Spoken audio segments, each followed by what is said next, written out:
Before we get into the video, could everyone please subscribe to my HOA Karen Tales channel? Thank you so much. It all started when Deborah Wilkins moved in across the street, 3 houses down. From day one, everyone knew she was trouble. Within her first week, she'd already reported 3 neighbors for violations to our HOA. One for having their garbage can visible from the street, another for a basketball hoop that had apparently been there for 12 years without issue, and a third for wind chimes that were excessively noisy. But I stayed under her radar for the first few months. I keep my property immaculate, not because of HOA rules, but because I take pride in my home. One Tuesday morning in April, I was on a Zoom call with clients when I heard a strange noise coming from my backyard. At first, I tried to ignore it, but it persisted, a mechanical buzzing that seemed to be getting closer to my house.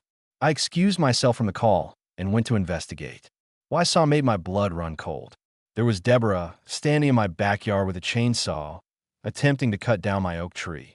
She was struggling with a massive trunk, having only managed to cut about an inch into it. But her intentions were clear.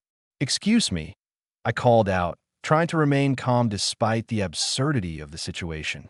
"What exactly are you doing on my property?" Deborah looked up, not even remotely embarrassed at being caught trespassing and attempting to destroy my property. She switched off the chainsaw and gave me a smile that didn't reach her eyes. "Oh, Michael, good morning.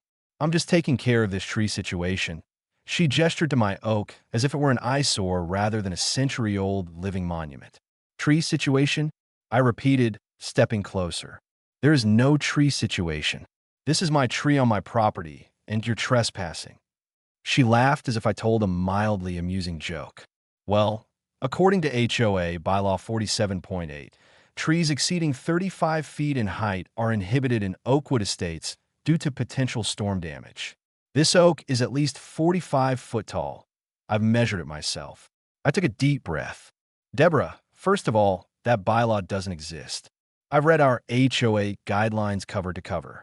Second, even if it did, you have no authority to enter my property and cut down my tree. You're not HOA enforcement, and even they would need to go through proper channels." Her smile faltered for just a second before returning with double the intensity. "I'm a new HOA president. Actually, the election was last week. You would have known if you'd attended the meeting." This was news to me, but it still didn't give her the right to do what she was doing. Even as HOA president, you can't just enter people's property and start destroying things. That's criminal trespassing and destruction of property. "Please leave my yard immediately, or I'll call the police." "The police?" she scoffed, placing a hand on her chest in mock offense. "For enforcing community standards? Don't be dramatic, Michael. This tree is a hazard and an eyesore. It drops leaves in my yard every fall. Your yard is 3 houses down and across the street." I pointed out my patience wearing thin, and yes, trees do tend to drop leaves. That's how nature works. She picked up her chainsaw again. "Well, I've already started, so I might as well finish. The HOA board voted, and we're removing all oversized trees this month. Yours is just the first." I pulled out my phone. "I'm calling 911 right now. This is your last chance to leave voluntarily." Something in my tone must have convinced her I was serious because she finally set down the chainsaw. "Fine, but you'll be receiving a formal violation notice, and there will be fines, daily fines." "Michael, this isn't over." She gathered her things and marched off my property, her blonde bob bouncing with each determined step. As soon as she was gone, I called my friend Thomas, who happened to be a lawyer specializing in property disputes. I explained the situation, and he advised me to document everything: the damage to the tree, any evidence that she had been there, and to file a police report immediately. He also recommended installing security cameras, which I ordered that same day. The police arrived about 30 minutes later. Officer Rodriguez and Officer Chen listened to my story, examined the damage to the tree, and took photos. They seemed genuinely concerned about the situation. "This is definitely trespassing and attempted destruction of property," Officer Rodriguez confirmed. "Depending on the value of the tree, it could be a felony. Mature trees like this can be worth tens of thousands of dollars." They took my statement and said they would pay Deborah a visit to get her side of the story. They warned me that she might escalate before things got better, and boy, were they right. That very afternoon, I received an official-looking letter in my mailbox, a violation notice from the HOA citing the non-existent bylaw Deborah had mentioned and imposing a $500 fine with an additional $100 to be added daily until the violation was resolved.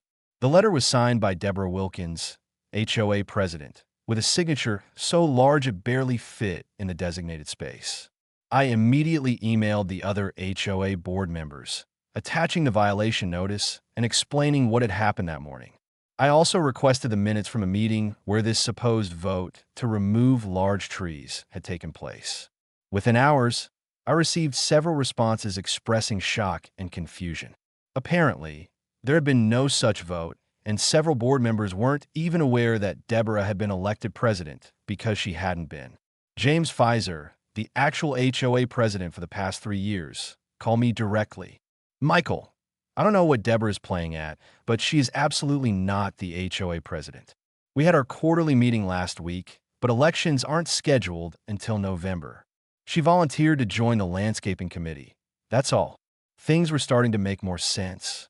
Deborah had taken a minor position on a committee and somehow twisted it in her favor. Mine to justify her actions? James assured me that the violation notice was invalid and would be formally rescinded. He also promised to call an emergency board meeting to address Deborah's behavior. The next morning, my new security cameras were delivered, and I spent the day installing them around my property, with special attention to the backyard and my beloved oak tree. I also called an arborist to assess the damage Deborah had done and to get a professional estimate of the tree's value for potential legal action. Dr. Patel, the arborist, arrived that afternoon and examined the cut on the trunk. "You're lucky she didn't get very far," she told me. "The damage is super superficial and won't harm the tree long term. But if she had cut even a few inches deeper, it could have created a weakness that would make the tree vulnerable during storms." When I asked about the tree's value, her answer shocked me. "This is a mature white oak, over 100 years old, in excellent health. Conservatively, it's worth around $40,000. In some markets, specimen trees like this could go for twice that." That information was valuable for multiple reasons. Not only did it mean any damage to the tree would be a felony, but it also made me even more determined to protect it. I thanked Dr. Patel and asked her to send me a formal assessment for my records. That evening, I received a call from Officer Rodriguez. "Mr. Crawford, we spoke with Miss Wilkins about the incident. She claims that as HOA president, she was within her rights to enforce community standards. When we informed her that we'd confirmed with the actual HOA president that she holds no such position, she became uncooperative."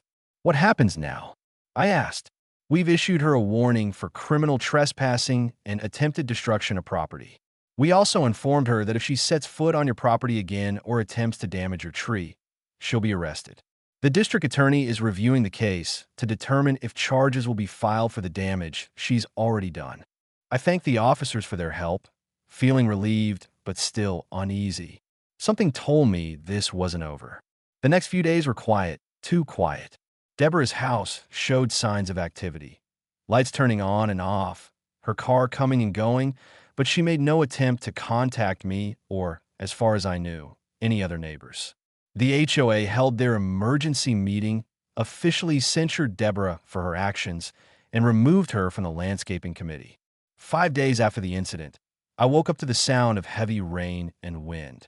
A spring storm had rolled in overnight, with gusts strong enough to knock over the potted plants on my front porch. I spent the morning securing loose items in my yard and checking that my gutters were clear. Around noon, the power went out. I called the electric company and was told that a tree had fallen on a power line a few blocks away and crews were working to restore service. With nothing better to do, I decided to drive around the neighborhood to see if there was any storm damage. As I turned onto Maple Street, I saw a small crowd gathered in front of a house, Deborah's house.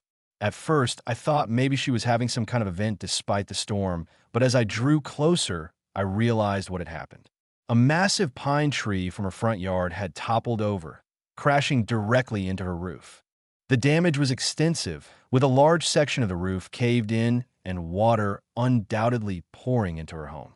I parked my car and joined the onlookers.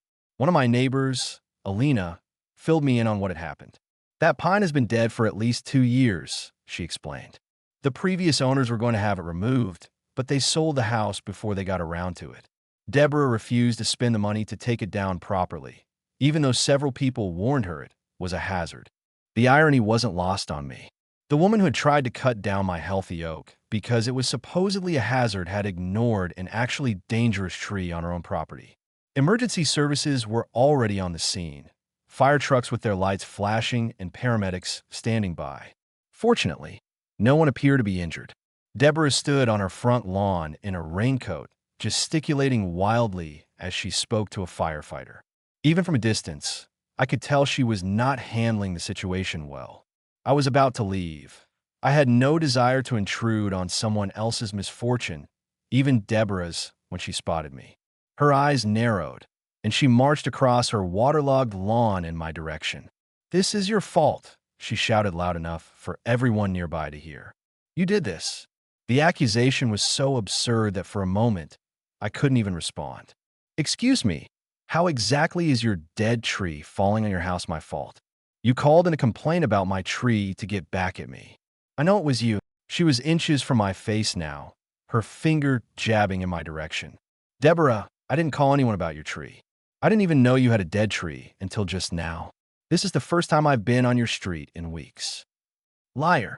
First, you refuse to remove your hazardous oak, and then you target me." She turned to address the growing crowd. "He trespassed on my property last week and threatened me when I asked him to trim his tree branches that were hanging over my yard." This bizarre reversal of the truth left me speechless. Fortunately, Alina stepped in. "Deborah, that's not true, and you know it. Michael lives 3 houses down and across the street. His oak tree isn't anywhere near your property." Other neighbors murmured in agreement, several of whom had witnessed Deborah's increasingly erratic behavior over the past months. But Deborah wasn't backing down. "He's been harassing me ever since I moved in. He's jealous because I was elected to the HOA board, and he wasn't." At this point, Officer Rodriguez arrived at the scene, likely responding to the down tree and power line situation. He recognized me and approached our group. "Is there a problem here?" Before I could speak, Deborah launched into her version of events, claiming that I had orchestrated the tree falling on her house as revenge. The accusation was so preposterous that Officer Rodriguez actually had to suppress a smile. "Miss Wilkins, are you suggesting that Mr. Crawford somehow caused this storm or convinced your tree to fall in a specific direction?" Put that way, her accusation sounded even more ridiculous. She backtracked slightly. "No, but he reported my tree to the city as a hazard to get back at me. They were going to force me to remove it at my expense." Officer Rodriguez looked confused. "Did the city contact you about the tree?" "Well, no," she admitted, "but they were going to." I decided it was time to clear things up. "Officer Rodriguez, I had no idea about Deborah's tree until today. I never contacted the city or anyone else about it. As you can see, her property isn't anywhere near mine." The officer nodded. "Miss Wilkins, I suggest you focus on addressing the damage to your home right now. If you have complaints about Mr. Crawford, you can file them formally at the station." He turned to me. "Mr. Crawford, unless you have business here, I recommend you head home. The storm is getting worse." I agreed and was walking back to my car when Deborah called after me. "This isn't over, Michael. You'll regret messing with me." Despite the uncomfortable confrontation, I couldn't help but feel that karma had worked remarkably quickly in this case. I went home and spent the rest of the day catching up on work while the storm continued to rage outside. My oak tree stood firm, its massive trunk barely swaying in the wind, exactly as it had for a century before Deborah Wilkins came along with her chainsaw. The next day dawned clear and calm. The storm had passed, leaving behind downed branches and flooded streets, but my property had weathered it well. Out of curiosity, I drove by Deborah's house again in the daylight. The damage looked even worse than it had during the storm. Tarps had been placed over the hole in her roof, but it was clear that repairs would be extensive and costly. I was surprised to see a city vehicle parked in front of her house. As I slowed down, I recognized the logo of the Municipal Code Enforcement Department on the car door. An official in a city uniform was speaking with Deborah on her front lawn, clipboard in hand. I couldn't hear what they were saying, but Deborah's body language suggested she was not happy with the conversation. Later that day, I received a call from James, the HOA president. Michael, I thought you'd want to know the city has cited Deborah for multiple code violations. Apparently, someone submitted photos of her property a month ago showing the dead tree and some other issues. They sent her notices, but she ignored them. That's unfortunate, I said genuinely, not taking pleasure in her predicament. Was it the HOA that reported her? That's the thing, James said, lowering his voice. It was Deborah herself. She submitted complaints about every house in the neighborhood, including her own, back when she was trying to convince the board to implement stricter property standards. She apparently thought that if everyone was cited, it would prove her point about needing tougher enforcement. The city investigated all the complaints and found most of them to be without merit, except for hers. The irony was almost too perfect. In her zeal to police her neighbors, Deborah had inadvertently brought official scrutiny upon herself. A week passed, and life began to return to normal. My security cameras had captured no further attempts by Deborah to access my property, and the damage to my oak tree was healing nicely. I assumed the matter was largely resolved, though I still received the occasional update from neighbors about Deborah's home repairs and her increasingly isolated position in the community. Then, on a quiet Sunday morning, I heard a knock at my door. When I opened it, I found Officer Rodriguez standing on my porch, looking serious. "Mr. Crawford, I'm afraid I have some news regarding Deborah Wilkins. May I come in?" I invited him in and offered him a cup of coffee, which he accepted. We sat at my kitchen table, where he explained the reason for his visit. Last night, Miss Wilkins was arrested for attempted criminal damage to property and criminal trespassing. At approximately 2 a.m., she was caught on your security cameras entering your backyard with a chainsaw. I was stunned. She came back to try again after everything that's happened? Officer Rodriguez nodded grimly. One of her neighbors heard the chainsaw and called 911. We responded and found Miss Wilkins attempting to cut down your oak tree. She had made it about halfway through the trunk. My stomach dropped. Is the tree? The damage is significant. I'm afraid we've had an arborist from the city come out this morning to assess it. They believe the tree will need to be removed as it's now structurally compromised and poses a genuine safety risk. I felt a wave of grief wash over me. That tree had been one of the main reasons I bought my house. It provided shade, habitat for birds, and a sense of history and permanence that I valued deeply. Miss Wilkins is currently in custody, Officer Rodriguez continued. Given the value of the tree and her previous warnings, she's facing felony charges. The district attorney is also considering adding charges for the previous incident now that there's a pattern of behavior. I nodded, still processing the loss of my tree. What happens now? We'll need your statement again, and you'll likely be called to testify if the case goes to trial. The good news, if there is any, is that your homeowner's insurance should cover the removal of the damaged tree and potentially the planting of a new one. Additionally, you have a strong civil case against Miss Wilkins for the... After Officer Rodriguez left, I went out to my backyard to see the damage for myself. The sight was heartbreaking. My beautiful oak had a deep cut near halfway through its massive trunk, and already the upper branches were showing signs of stress. Yellow caution tape had been placed around the area, warning of the danger of the compromised tree. As I stood there, neighbors began to gather at the edge of my property. Word had spread quickly about Deborah's midnight attack and subsequent arrest. People I barely knew came to express their condolences, as if I'd lost a family member rather than a tree. In a way, it felt like that. Elena organized a neighborhood watch program on the spot, with volunteers taking shifts to keep an eye on not just my property, but everyone's. James arrived with paperwork for an emergency HOA meeting to discuss increasing security throughout Oakwood Estates. Even Mrs. Patterson, the 84-year-old widow who rarely left her house, brought me a homemade pie and offered her late husband's collection of landscaping books to help me plan a new garden once the oak was removed. The community response was overwhelming and heartfelt. What Deborah had intended as an act of petty revenge had instead brought the neighborhood together in a way I hadn't experienced in the 5 years I'd lived there. The following week was a flurry of activity. The city arborist confirmed that the oak couldn't be saved and issued an emergency removal permit. My insurance company was surprisingly responsive, approving the removal costs and offering a substantial settlement for the value of the mature tree. Thomas, my lawyer friend, filed a civil suit against Deborah on my behalf, seeking damages for both incidents. Deborah remained in jail, unable to make the substantial bail set by the judge due to the felony nature of the charges and the fact that she'd ignored previous warnings. Her house, still under repair from the fallen pine, sat empty and forlorn, a visible reminder of the consequences of her actions. On the day the oak was scheduled to be removed, I took the day off work. I couldn't bear to be home to witness it, so I planned to spend the day hiking in a nearby state park, surrounding myself with living trees to ease the sting of losing mine. As I was loading my backpack into my car, a black SUV pulled into my driveway.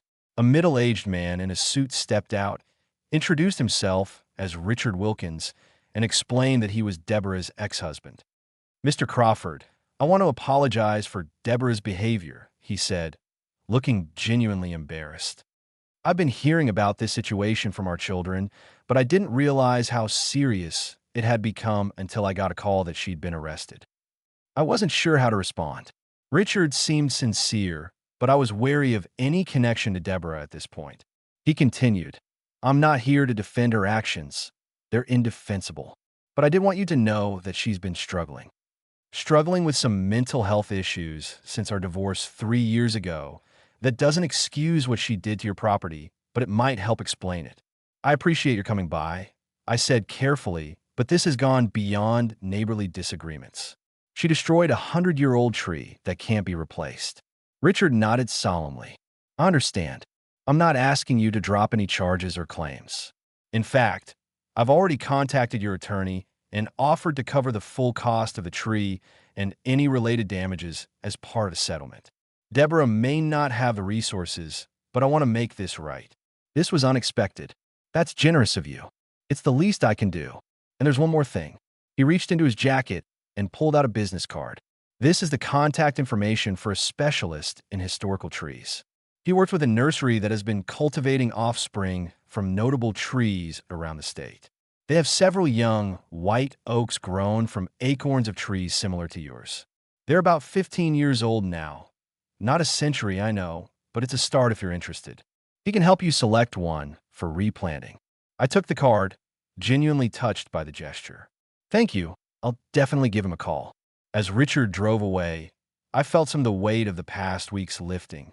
Nothing could bring back my oak, but the prospect of planting a descendant of a similar historical tree offered a sense of continuity and healing.